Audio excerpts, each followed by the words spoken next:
की कहानी की शुरुआत चंद तस्वीरों से। ये तस्वीरें जो आप अपने इस वक्त स्क्रीन पर देख रहे हैं, इसे देखकर बड़ा अटपटा लगेगा आपको, लेकिन ये कोई फैशन शो की तस्वीर नहीं है। कुछ लोग कार्डबोर्ड पहने हुए हैं, कुछ कार्डबोर्ड से अपने जिस्म को ढके हुए हैं। एक शख्स ने तो जाली का पूरा पिंजड़ा ही अपने ऊपर डाल रखा है। कुछ बस में भी हैं इसी तरीके से, कार्डबोर्ड और गत्ते के साथ। उसको उन्होंने अपना लिबास बना रखा है एक तरह से, या अपने बॉडी के जिस्म के हिस्से को थोड़ा सा ढक रखा है ताकि कोई और उसको टच ना कर सके या किसी और से टच ना हो जाए। कौन लोग हैं ये और ऐसा क्यों कर रहे हैं? ये तमाम लोग केरल के हैं और एक अजीब सा विरोध प्रदर्शन कर रहे हैं, और इसके पीछे की कहानी एक दूसरी कहानी है। तो ये तस्वीरें देख ली आपने, अब आपको एक कहानी सुनाता हूँ और साथ में एक वीडियो जो मुश्किल से 27 सेकंड का है, उसकी पूरी कमेंट्री आपको बताऊंगा। और फिर उस वीडियो को देखने के बाद और पूरी कहानी सुनने के बाद आखिर में आप फैसला कीजिएगा कि कौन सही और कौन गलत। बात 16 जनवरी की है।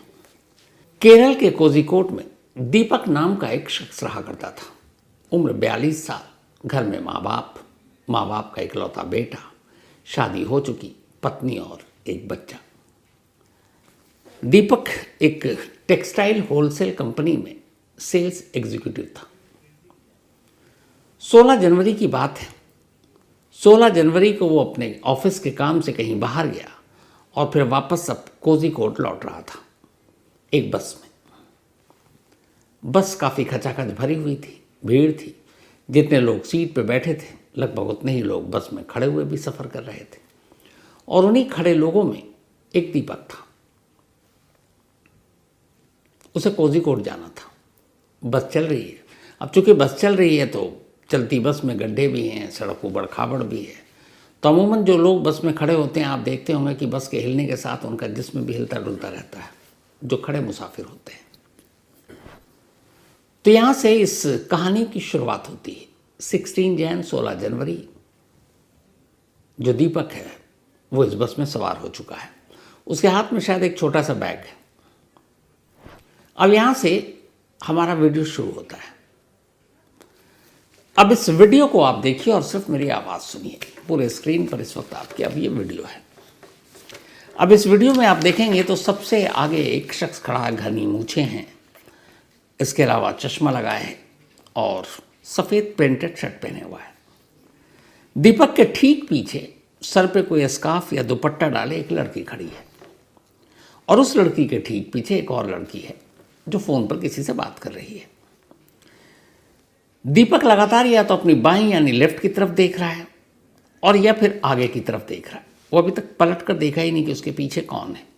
उसे पता ही नहीं, पलटता ही नहीं कि पीछे कौन मुसाफिर है। अब आप अगर ध्यान से देखिएगा तो जो दीपक के ठीक पीछे लड़की खड़ी है जिसने स्कार्फ या दुपट्टा सर पर डाला हुआ है, उसका जो दाहिना हाथ है वो बिल्कुल स्ट्रेट सीधा है, यानी बस की खिड़की की तरफ। इसी दाहिने हाथ में उसके एक मोबाइल है जो आपको दिखाई नहीं दे रहा, लेकिन उस मोबाइल की तस्वीरें आप देख सकते हैं, क्योंकि ये लड़की, दीपक और बस के कुछ मुसाफिर जो दिख रहे हैं, ये इसी लड़की के उसी मोबाइल के कैमरे में जो शूट हो रहा है वही दिखाई दे रहा है आपको। तो उसने अपने दाहिने हाथ में मोबाइल पकड़ रखा और उसी मोबाइल से वो शूट कर रही है। बीच बीच में वो लगातार कैमरे की तरफ ही देख रही है। असल में ये लड़की इस वक्त बस के अंदर एक रील बना रही है और यहाँ पर वो उसी की रिकॉर्डिंग चल रही है। अब यहाँ तक तो सब कुछ ठीक है। अब इस वीडियो का फ्रेम बदल जाता है। अब ये है अगला फ्रेम। अब इस अगले फ्रेम को आप ध्यान से देखिए। कुछ देर या कुछ पल पहले तक जो लड़की खिड़की की तरफ दाहिने हाथ को लंबा करके खड़ी हुई थी, क्योंकि शायद उस हाथ में मोबाइल था, अब अचानक बदले फ्रेम में वो लड़की जो है दीपक के ठीक पीछे नजर आ रही है। पहले फ्रेम में दीपक और लड़की के बीच में थोड़ा सा फासला था, लेकिन इस फ्रेम में ये लड़की बिल्कुल दीपक से लगभग सट कर खड़ी हुई है, और अब मोबाइल उसके दाहिने हाथ में नहीं बल्कि लेफ्ट हैंड में, बाएं हाथ में, और दाहिना हाथ उसका फ्री है, शायद नीचे की तरफ। तो वो बाएं हाथ से मोबाइल पर वीडियो बना रही है और अब भी उसका चेहरा, उसका लुक मोबाइल की तरफ। दीपक अपनी जगह अब भी खड़ा हुआ है, जो पहले फ्रेम में था तब भी और अब भी, और वो आगे की तरफ देख रहा है या बाएं की तरफ देख रहा है। लेकिन लड़की अब अपना डायरेक्शन बदल चुकी है। अब वो ठीक दीपक के पीछे आ गई है, बाएं हाथ से शूट कर रही है, और दीपक और उसके बीच में फासला शायद लगभग कुछ ना के बराबर है। लेकिन अभी दीपक पीछे मुड़कर नहीं देखता। फिर तभी इसी फ्रेम में आप देखेंगे कि अचानक दीपक का हाथ लड़की के साथ दाहिने हाथ से पहले टच करता है। दीपक पहली बार मुड़ता है, देखता है पल भर को, और वापस फिर वो सामने की तरफ मुड़ जाता है।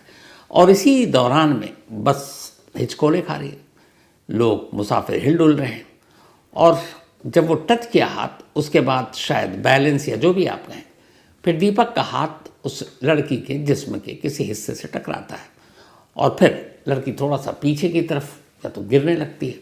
ये सब कुछ सेकंड का खेल है। और फिर दीपक अचानक अब अपना सामने देख रहा है, और थोड़ी देर के बाद उसकी अब नज़रें नीचे हैं, शायद उसके हाथ में मोबाइल है और वो मोबाइल देख रहा है। लेकिन अगर उस लड़की की तरफ आप ध्यान से देखेंगे इसको वापस, कि जब दीपक का हाथ टच करता है या दीपक उससे टकराता है, लड़की का पूरा ध्यान अब भी अपने उस मोबाइल पर है जिसमें रिकॉर्डिंग चालू है, और लड़की के चेहरे पे कोई भाव नहीं है जब दीपक का हाथ टच करता है। तो भी अमूमन ऐसे हालात में अगर किसी अनजान शख्स, या कहते हैं महिला और लड़कियों के सिक्स सेंस बहुत ज़्यादा स्ट्रांग होते हैं, उन्हें पता चल जाता है कौन किस नज़र से देख रहा है, कौन छेड़ रहा है, कौन गुड टच क्या होता है, बैड टच क्या होता है। लेकिन यहाँ पर जब दीपक का टच हुआ तो उस लड़की के चेहरे पे कोई गुस्सा या कोई भाव नहीं है, वो बिल्कुल वैसे ही नॉर्मल है जैसे शुरू से वो कैमरा देखकर शूट कर रही है, और लगातार कैमरा चालू है। अब इसके बाद आखिर में जब ये 27 सेकंड का वीडियो खत्म होने वाला है, तब पहली बार वो लड़की जो है भाव बदलता है, और बिल्कुल लास्ट में एक हल्का सा सेकंड के 100वें हिस्से के लिए दीपक की तरफ देखती है। उसके बाद वीडियो खत्म, द एंड। अब इस तस्वीर के ख़त्म होने के बाद दीपक और वो लड़की दोनों बस से उतरते हैं और अपने अपने घर को रवाना हो जाते हैं। यहाँ पे कहानी का पहला चैप्टर ख़त्म हो जाता है। ये 16 जनवरी की बात है, फ्राइडे का दिन था। अगले दिन इत्तेफाक से दीपक का बर्थडे था, 43rd बर्थडे। घर पहुँचता है। घर जाने के बाद चूँकि उसकी सैटरडे और संडे छुट्टी भी थी, तो 17 जैन को दीपक अपना बर्थडे घर पे मनाता है, अपने माँ बाप के साथ, अपने बीवी और बच्चे के साथ। इस दौरान में उसके मोबाइल पे बहुत सारे मैसेज आते हैं, उसे विश देते हैं उसके दोस्त, जानने वाले, ऑफिस के लोग, कुलीग।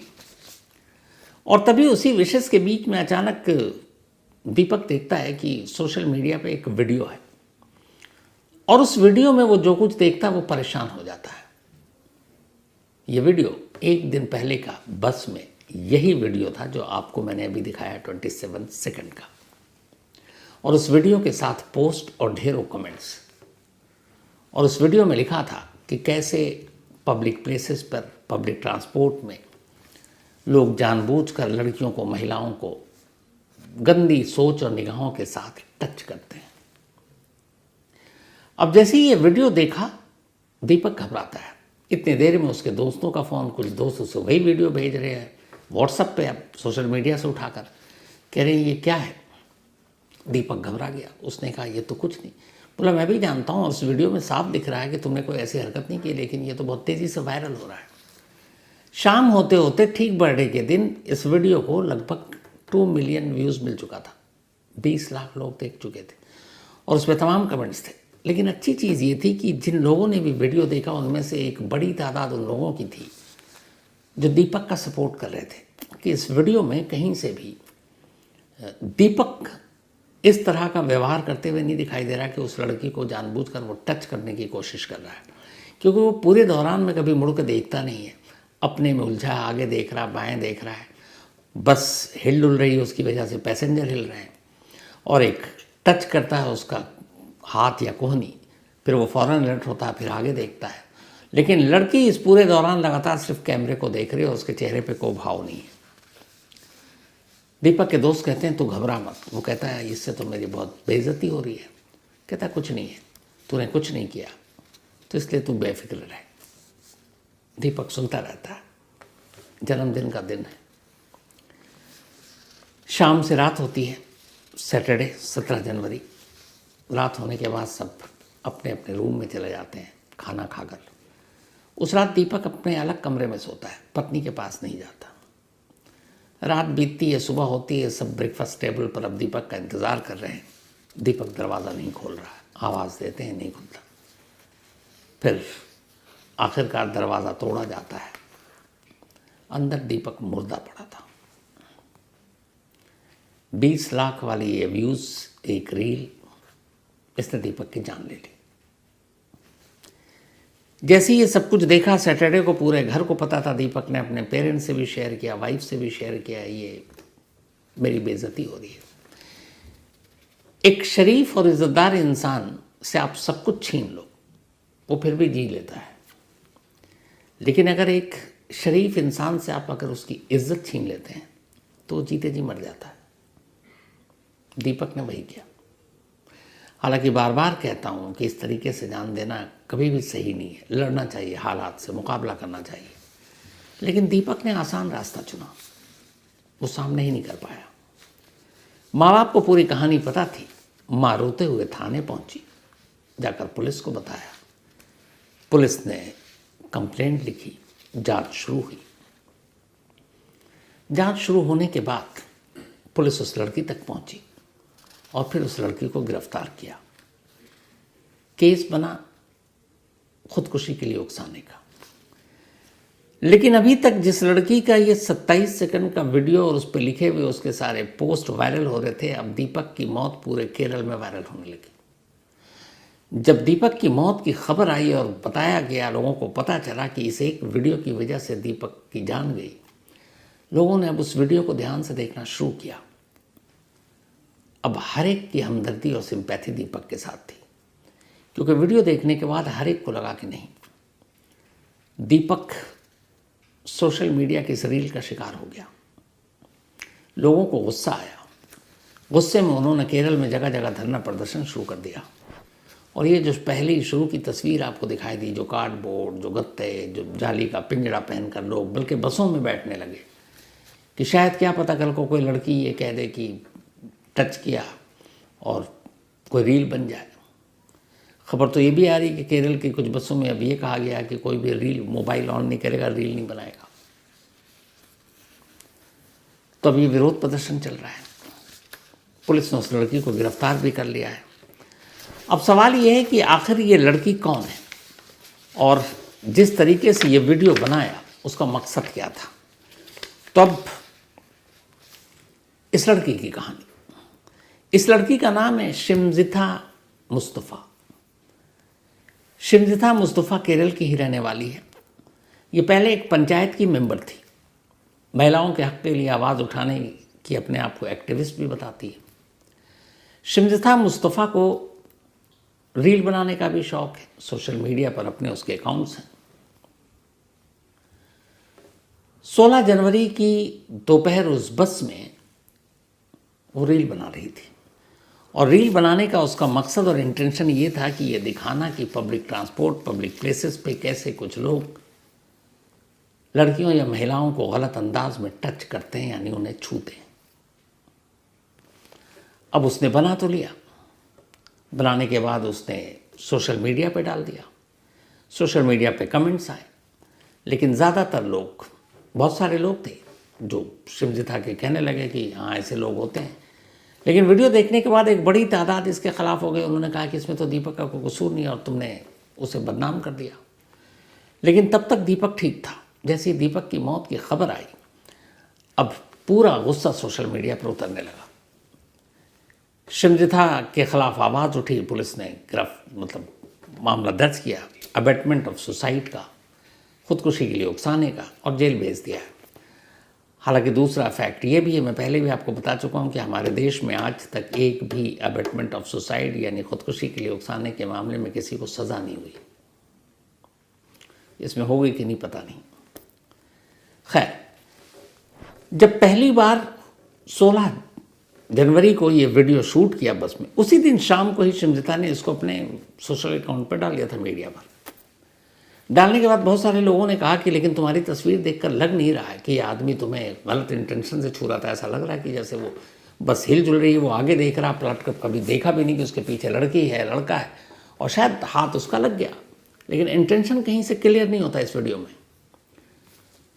दोबारा डाला शिवजिता ने कि नहीं मैं सही हूँ, अपने आप को सही साबित करने के लिए उसने फिर से एक पोस्ट डाला और उसने कहा कि नहीं ऐसे लोगों का सच सामने लाना चाहिए। मतलब एक बार डाला ही डाला, दोबारा भी डाला, और उसी के बाद ये धीरे धीरे वायरल होता गया। और इस वायरल होने के बाद एक ऐसा शख्स जिसके बारे में उसके परिवार का कहना है कि वो उसने कभी ऊंची आवाज़ में किसी से बात नहीं की, फैमिली का ये कहना है कि वो पूरे परिवार अपने ख़ानदान का आइडियल था, जहाँ वो काम करता उसके बॉस से लेके उसके तमाम कुलीग मुलाजिम सीनियर जूनियर का ये कहना है कि नहायत शरीफ इंसान था। पड़ोसियों का कहना है कि उन्होंने आज तक उसको बचपन से बड़ा होते देखा, कभी नज़र उठाकर किसी को नहीं देखता था, और ये वीडियो खुद इस बात का सबूत है। अफसोस दीपक ने जो किया वो गलत था, उसे सामने रहकर लड़ना चाहिए था, लेकिन शायद उसकी अपनी इज्जत जब बाजार में, मतलब घर से निकली हुई इज्जत बाजार में उछाल दी गई तो वो उसे बर्दाश्त नहीं कर पाया। सोशल मीडिया पर रील के चक्कर में कई लोगों की जान गई है तो हम आप सुनते रहते हैं, लेकिन शायद ये अपने देश का पहला मामला है जिसमें सोशल मीडिया में रील किसी और ने बनाई, जान किसी और की गई। केरल की समाज कल्याण मंत्री जो हैं वीना जॉर्ज, उन तक भी ये खबर पहुंची, उन्होंने दीपक की मौत पर अफसोस जताया और साथ में ये कहा है कि इसमें जो भी ज़रूरी कानूनी कार्रवाई होगी करेंगे। जिस वक्त शिमजिता मुस्तफ़ा को जेल ले जाया जा रहा था तो बहुत सारे गुस्से में लोग उस जेल तक पहुंच गए थे और ठीक जेल के बाहर खड़े होकर वो नारे लगा रहे थे, और उनका ये कहना था कि हम केरल के लोग शिमजिता मुस्तफ़ा तुम्हें कभी माफ़ नहीं करेंगे।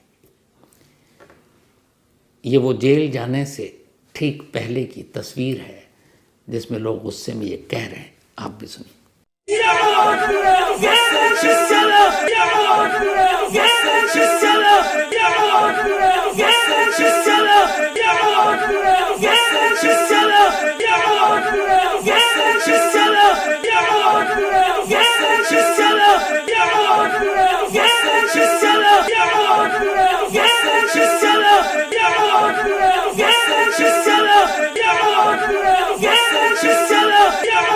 तो ये थी दीपक की अफसोसनाक कहानी। 42 साल की उम्र, 43वें साल में कदम रखा और ठीक जन्मदिन के दिन उसे रुसवाई, बेइज्जती, ख़ानदान की इज्जत के नाम पर जो कुछ सोशल मीडिया ने परोस कर दिया वो सह नहीं पाया। तो आज की कहानी में इतना ही।